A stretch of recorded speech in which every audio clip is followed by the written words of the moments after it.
Hi everybody. Hello. Hi, we're back for another Wine Down Wednesday, and we're back outside again. It's warm. I thought it was a little bit cooler outside, so I'm going to apologize. I was like, let's start doing the videos outside again, because it's finally starting to not be so like stifling hot outside anymore.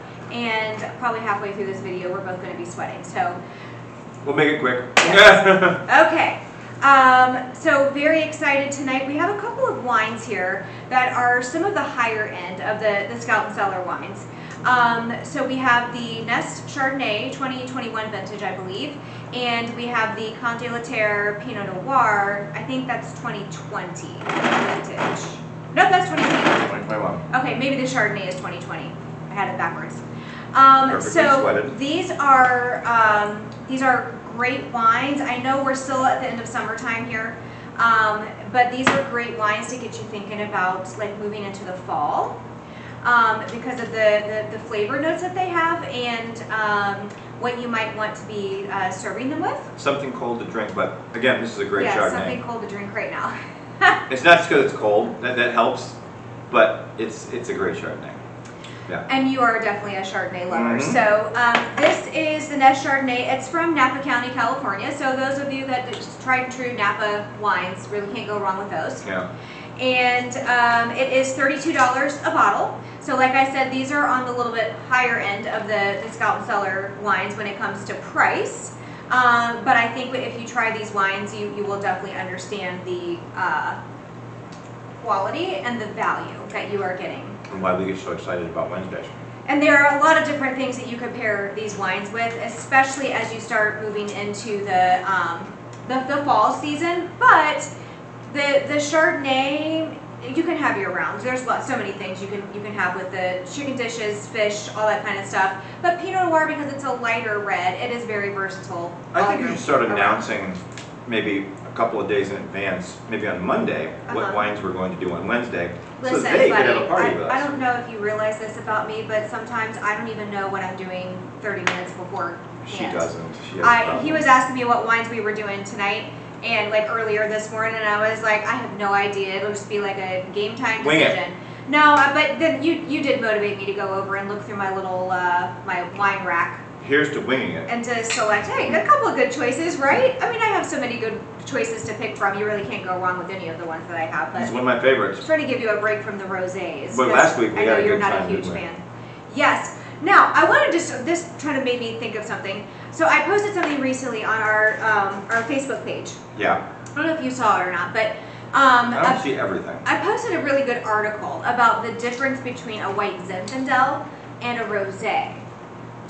And because I was really curious about it, because I was like, I got turned off from rosés because I thought every rosé was like a white Zinfandel, which traditionally tends to be a lot sweeter, and I really didn't like the really sweet wine.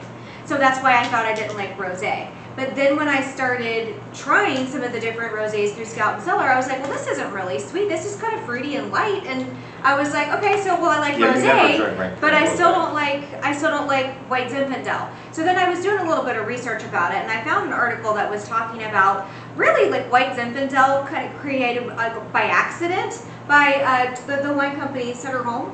Mm-hmm. They were trying to do something with the grape, and it ended up like I can't remember exactly what happened in the process, but that's what it didn't. In the fermentation process, it didn't eat up enough of the sugars, and that's how it ended up being like a really sweet wine. But really, quite frankly, a white Zinfandel. Yeah, a white Zinfandel, right. But now there are actually a lot of different white Zinfandels that are not overly sugary sweet and that kind of stuff, but they all have a different range of different hues of like pink and almost like a little bit of like an orangey tint. How do they get that color? To them, because of the process of how long they leave the skin on the grape when they are in the fermentation process. And a lot of the rosé wines come from red grapes. Right. They just didn't leave the skins on long enough to like where it produces a red wine, like Grenache. Pinot Noir. There's a bunch of different kinds of red grapes that you're traditionally used to seeing as a darker, redder kind of wine that they also use to make different kinds of Pinot Noir. So if you happen to have some time, hop on over to our Facebook page and check out that article. I thought it very interesting. I don't see everything. I mean, we're both admins on that account, and I don't see everything. I do get notifications when people post or they make a comment or something. Yeah. But sometimes when you post something, I don't see it immediately. So. Okay, so what are you thinking about? Do you feel this to kind of be a little bit oakier? Chardonnay. Definitely it's not overly heavy. No, it's a. But it's definitely like an oakier. It's a medium high Chardonnay. Okay, so, a high Chardonnay would probably definitely be the that really buttery one that we like the Middle Jane. Probably Middle Jane. I think the Gallivant, which actually recently was back in stock now. So before we had like limited supply of it, and it was only available in some sets. But now it is back available on the website again to buy by the bottle. But I wouldn't throw this out. This is definitely not as heavy. This is definitely a good Chardonnay though. It's a buttery Chardonnay, and it definitely, if you like the buttery, you'll like this. So they describe this as earthy and creamy. It is 100% Chardonnay, not a blend of anything. And they do say, yes, rich, creamy, buttery, toasty. These are the notes that California Chardonnay fans obsess over. This is exactly what you will find swirling in this glass of Nest. Beautiful spiced pear and vanilla round out this stunning, silky, and rich new Chard release. If you love the Middle Jane Chardonnay, one of the grape sources for this Nest Chardonnay is from the same vineyard as that incredible, bold, and creamy Middle Jane Chardonnay. Now, I'm kind of confused. I thought most of Middle Jane came from Willamette Valley in Oregon. Yeah, I did too. But they're saying that Middle Jane Chardonnay had some grapes that came from Napa. Well, interesting. This is definitely number 2 Chardonnay for me. For when you're ranking the different Chardonnays. And again, as the bottle starts to sweat, it was in the refrigerator. Now it's sweating. we're out in the heat. It's sweating. The it's tastes definitely really coming down come in out. temperature. The tastes really come out. When it's really cold, like refrigerator cold, yeah, it kind of mutes the flavors. It mutes the flavors. You have to have it like maybe about probably 55, 60 degrees, the wine. So the soil was different for this wine. The grapes for this wine were harvested from vines in Napa County, California. After harvest, grapes were then fermented for approximately 21 days in stainless steel tanks to undergo malolactic fermentation. The wine then aged in stainless steel tanks for 10 months. 10 months? Wow.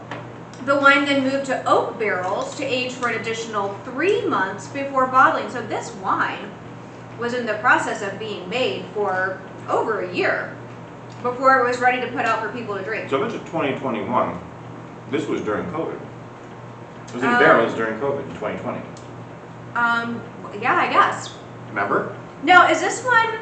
It has the little gold circle on it. So this is a Scout Circle exclusive. So it was exclusive to the Scout Circle Wine Club. You could only get it if you were a member of the wine club, but occasionally they do unlock those wines and put it out on the regular website for to give everybody a chance to try them. So this is available to everyone right now on the Scout and Solar site. You don't have to be a member of the wine club. I know we forgot the background. I put the music on. But anyways, how's your week going? Not too bad. We are in the beginnings of statewide testing. So in Florida, they have decided that starting last year, we do statewide testing, standardized testing, 3 times a year, beginning, middle, and end of the year. So we are getting kind of our baseline for how all the students are performing since I teach 6th grade, on the 6th grade level, starting out the year.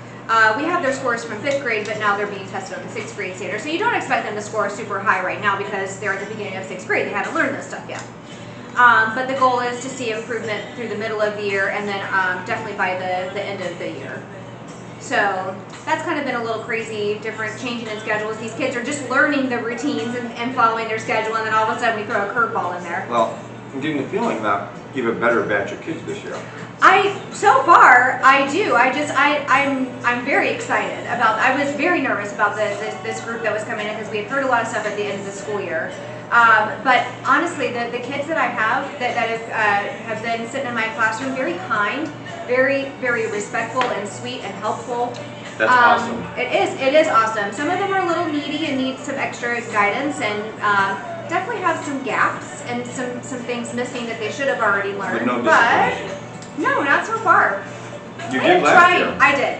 I am trying my instruction a little bit differently this year, so I think I'm also kind of enjoying that. Since this is an adult video, summer squash. I was going to say what something about. What say about summer squash? No, I'm just saying this is summer squash. of all the things we have on here, you can't see zucchini and summer squash. Can you envision the worst kids you had last year and the teacher that has them this year? Oh yeah, the 7th grade teachers are hating life. You're like, they've moved on, and there they go. It's like pass the baton to that teacher. It's like your fallen comrade. You go. All you can say is we tried. Yeah, I know, but that comrade is like the person that's pulled over by the state trooper on the highway. We all drive by and we look at our fallen comrades. We're like, sorry, dude. Sorry. That's what I think about it. Anyway. Yeah. I'm just going to get back to the wine for a second. Did you try any of the chicken yet? Of course, I've eaten half of the chicken. So like poultry, again, thinking forward towards even like Thanksgiving. Herbs, chicken breast, it's awesome. Right, any kind of roasted poultry, I think would be really great with this. This would be great with Thanksgiving. If we had dried cranberries, it'd be good. I have dried cherries, which I thought would go better with the Pinot Noir. But okay, so let me. I'm on antibiotics, so my tongue gets a little weird with the antibiotics. Let me talk about the tasting notes for this wine. It has notes of baked yellow apple, vanilla, and pear. So again, you kind of think about fall flavors as making the apples like and the cherries make it taste fallish. Like an apple or a pear tart. The vanilla, like almost like toasted bread or things like that. It would definitely play off very nicely with those kind of flavors. Your little blackberry tart you made for my birthday was cute. Yes. If I had made like an apple tart though, that would probably go better with the Chardonnay. Yeah. But I love blackberry pie. So this pairs well with shellfish and with poultry. Yeah. So no shellfish tonight. No, you probably get botulism tonight. I have to put them on like over ice. Right. To keep it cold. So if we do a wine party, we put this stuff over cold, like a bed of ice, honestly. But if it's warm like this.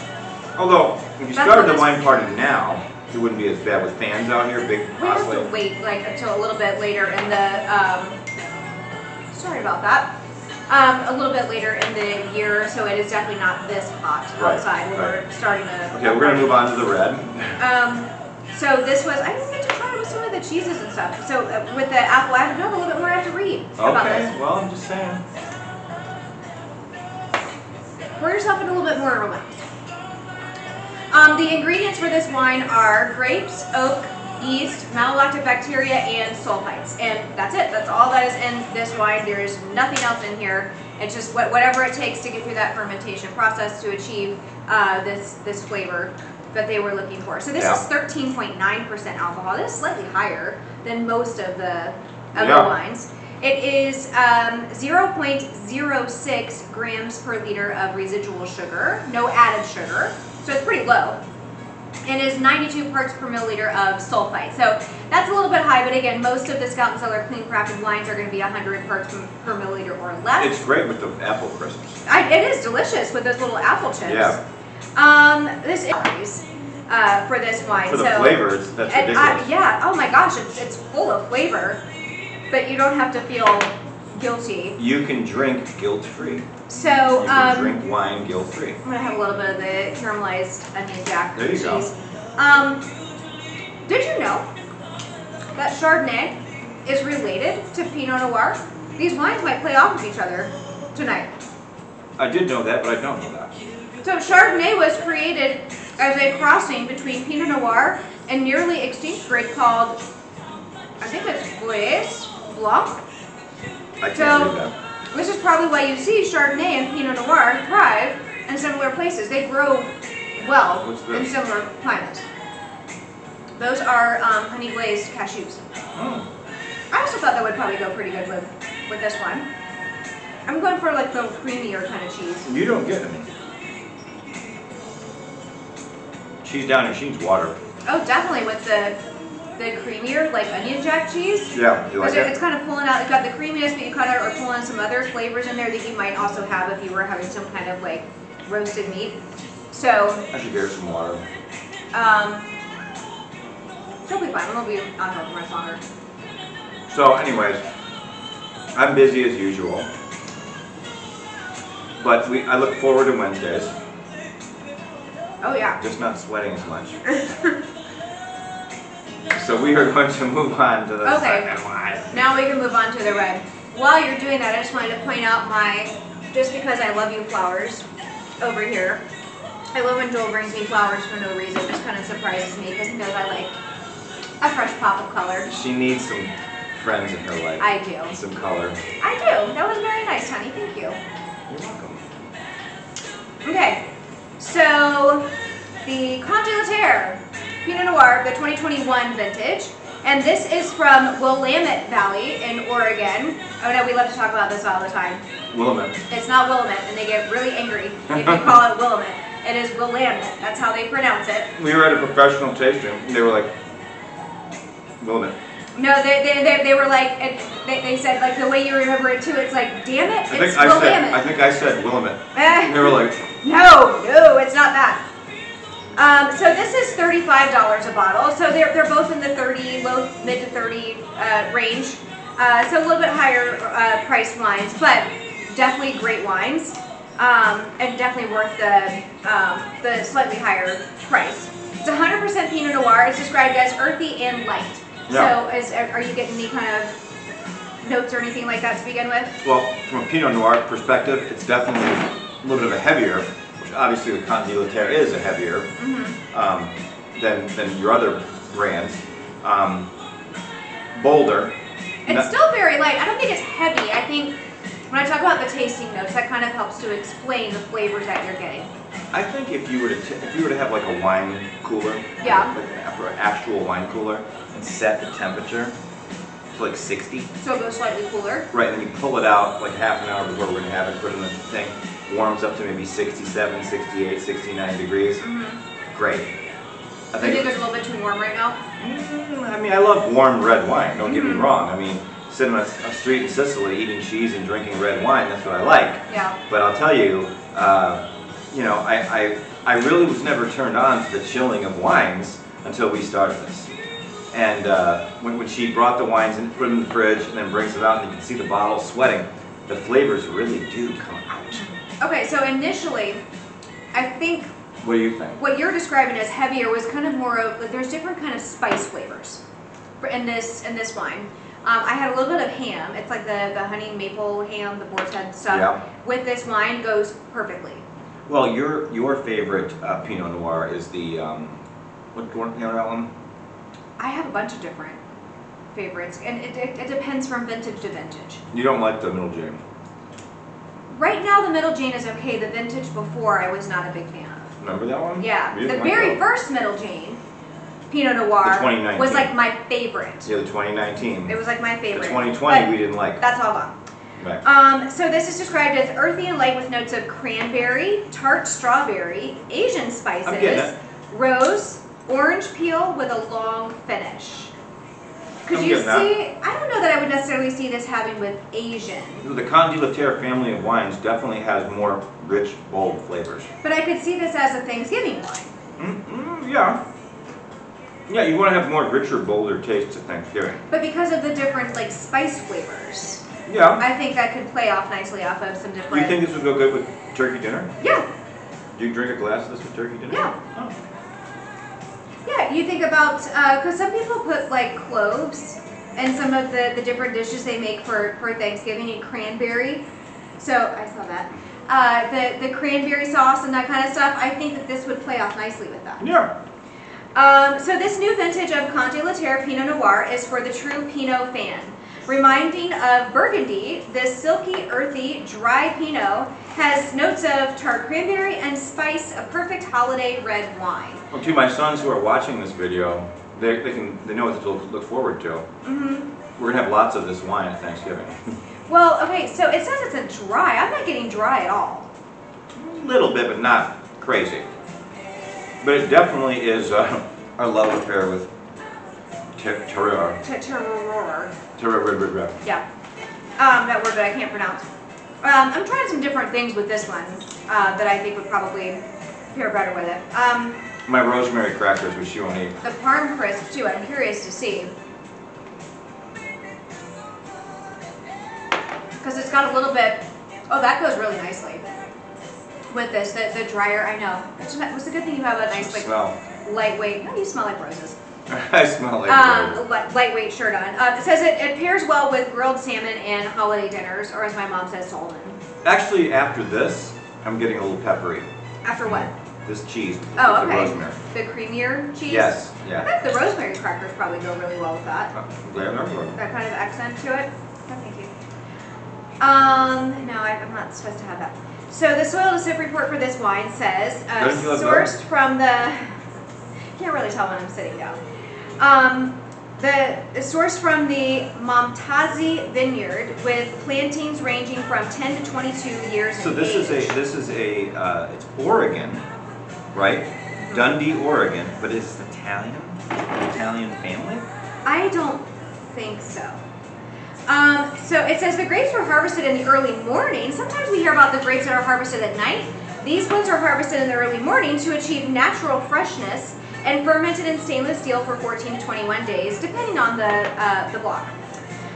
Aging occurred in closed-top stainless steel tanks for 8 months before bottling under sustainable cork. I think what you'll find is that some of the wines that are higher in price are the ones that go through the longer process for fermentation. Right. And that's maybe why they do cost a little bit more, because of the amount of time and effort that it takes to produce these wines. Well, and it comes out in flavor too. Oh, absolutely. So the tasting notes are cranberry, Asian spices, orange peel, tart strawberry, and rose. And the pairing notes they say that goes well with grilled salmon and holiday dinners. Now I'm curious, I have some dried cherries over here. I just wanted to give this a little. It doesn't say cherries with this one, but I thought this would probably I agree. go well. This would be a good Thanksgiving wine. You're going to have both red and white. These two would actually be great for Thanksgiving.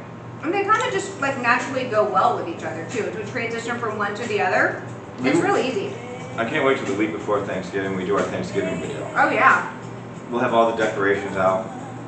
Hopefully it's much cooler out here when we do that. Yes. And we'll do turkey. We'll buy a little we'll some have oven gold turkey from Boris. Oh yeah, definitely. Roll it out, put it out there. Definitely. So the ingredients for this wine are grapes, yeast, malolactic bacteria, and sulfites. Again, not very much in there, and that's all it takes to make this wine. There's nothing else in there. It is also 13.9% alcohol. The residual sugar is slightly higher in this one. It's 0.25 grams per liter of residual sugar. Good, I'm getting that one to be sweeter. But it's lower in sulfites. This is only 40 parts per milliliter of sulfites. It is 111 calories per 5-ounce serving, like the white. It is 0.037 grams of carbs per 5-ounce serving, and both of them have zero fat in them. So, actually healthy for you. Well, I wouldn't necessarily say healthy, but definitely a lot less calories, carbs, fat, all those kind of things that store-bought wines have that these don't have. My doctor recommended drinking rich red wines. At least 1 glass a day, she said. Rich red wine, and I would classify this as one of those. White wines are not as good for your blood and your heart. Red wines are good for your heart. Yes, Pinot Noir is on the lighter, and they definitely recommend like darker. Like a Merlot, maybe a Shiraz, maybe a Cabernet. Yeah. You know what I mean? It's funny, Scout and Cellar does not have a Shiraz family of wines, but they do have red blends, which are extremely similar. Where you can find a Petit Syrah or something else like that in there. Well, I would say last week's wine was very close to a Shiraz. The Sun, Wind, and Soul. Yeah, it wasn't as peppery as most Shirazes are, but well, you've had Shiraz before. Yeah. So another fun little did you know fact: the Willamette Valley is truly Pinot country, with over 70% of the grapes planted in this region to be Pinot Noir. So apparently Pinot Noir grows really well up in that part of Oregon. We should go visit. We should. Should try to just kind of drop a name and say, hey, we're with Scout and Cellar. Will you let us come in and take a little tour? Yes, and we do videos and we mention you all the time. That's right, and we pronounce your city correctly. Yes, and I'm sure they have an accent, that northwestern accent. Do you think so? Well, there's a northeastern accent, like with me. Yeah. I have a specific I don't know, like specific ways on how they pronounce different things, but So that's all we have to share with you guys for tonight. We have to get back inside in the air conditioning because we are melting. Yes, and the food is going to go bad. So we're anxiously awaiting some cooler temperatures down here in Florida. But it is getting cooler. I will it's tell not you, as suffocating. we actually are outside tonight. And I can tell you, if we were actually at a craft brewery with the fans and stuff, it's not that bad. You know, but it wouldn't be too bad. But under here, we're like kind of isolated. But no, there's not a good breeze. You know, have a great week. You know, work hard. Hard work pays off. I can tell you. Yeah. Work hard. Hard work pays off. Like, comment, and share our videos, please. Go on our Facebook page. Tell your friends. Tell your friends about it, and go on Scout and Cellar. I'm going to put the link again to her page on here. You can order to your heart's content. And if you're a new customer, you still have the Welcome 15 code that you can put in to get 15% off of your order. Or if you have any questions, I think that's the only deal that's going on right now. If you have any questions, post it on our Facebook page. She usually answers very quickly. We'll be happy to answer. All right. Bye. Bye.